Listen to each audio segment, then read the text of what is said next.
ख्यालों पे छाई है चारों तरफ महंगाई सी, बच्चे देख के डर जाते हैं सूरत ये घबराई सी। मरता है मजदूर यहाँ तो पोहवे या पावे छा, डॉलर ने थल्ले हुण नहीं जे आना, डॉलर ने थल्ले हुण नहीं जे आना। 1 2 3 4 5 सब्जी भी हुण महंगी होई, काला हद मचाई। दुत्ते दही दा रेट न पुछो कहंदा है हलवाई, सब्जी भी हुण महंगी होई, काला हद मचाई।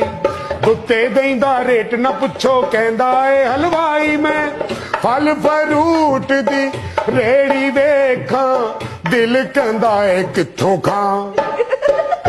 मेरे ख्यालों पे छाई है चारों तरफ महंगाई सी, बच्चे देख के डर जाते हैं सूरत ये घबराई सी।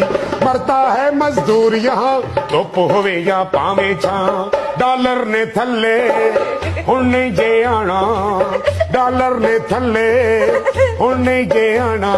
सर्दी दे विच गैस नहीं आउंदी, गर्मियां दे विच पानी, हर मौसम विच लगी रहिंदी बिजली दी आनी जानी। सर्दी दे विच गैस नहीं आउंदा, गर्मियां दे विच पानी, हर मौसम विच लगी रहिंदी बिजली दी आनी जानी। हाय बिल गरीब ने भरना ही भरना, नहीं करनी चूं चा।